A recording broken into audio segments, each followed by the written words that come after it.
देगे ने शिंदे के समर्पण भाव को देखते हुए अपना खास कार्यकर्ता बना लिया और उन्हें राजनीति के गुट सिखाने लगे।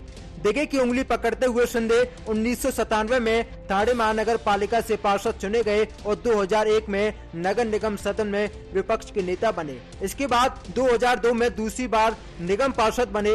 इसके अलावा 3 साल पावरफुल स्टैंडिंग कमेटी के सदस्य रहे। हालांकि दूसरी बार पार्षद चुने जाने के 2 साल बाद ही विधायक बन गए। एक वक्त ऐसा भी आया था जब शिंदे ने राजनीति छोड़ दी थी, क्योंकि एक हादसे में उन्होंने अपने सामने दोनों बच्चों को खो दिया था जब वो पार्षद हुआ करते थे। लेकिन आनंद देगे उन्हें दोबारा राजनीति में लेकर आए और उन्हें ठाणे नगर निगम में सदन का नेता बनाया।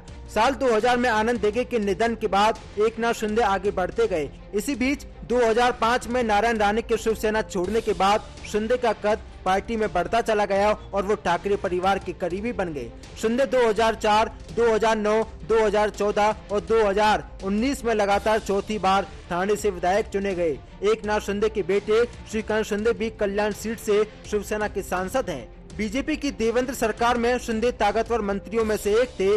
2019 में सरकार बनाने को लेकर बीजेपी शिवसेना में बात बिगड़ गई और शिंदे शिवसेना विधायक दल के नेता चुने गए, जबकि उद्धव ठाकरे के बेटे आदित्य ठाकरे को नेता चुने जाने की अटकलें तेज हो चली थी। महाविकास आघाड़ी सरकार में नगर विकास और पीडब्ल्यू मंत्री बने थे शिंदे। साल 2019 में विधानसभा चुनाव के दौरान उद्धव ठाकरे ने जब एक इंटरव्यू में कहा कि महाराष्ट्र में एक शिवसेना की सीएम बनेगा, ये वचन मैंने बाला साहेब को दिया था। ऐसे में जब महाविकास आघाड़ी की सरकार बन रही थी तो एकनाथ शिंदे का नाम सीएम के रूप में तेजी से उभरा था। शिवसेना नेता शिंदे के नाम पर तैयार थे, लेकिन एनसीपी और कांग्रेस सहमत नहीं थी। जब उद्धव का नाम सीएम के लिए आगे किया गया तो शिंदे के अरमानों पर पानी फिर गया। उस समय भी शिंदे महाराष्ट्र में बीजेपी के साथ सरकार बनाने के पक्ष में थे, लेकिन उद्धव के सीएम बनने के बाद शिंदे ने खामोशी अख्तियार कर ली।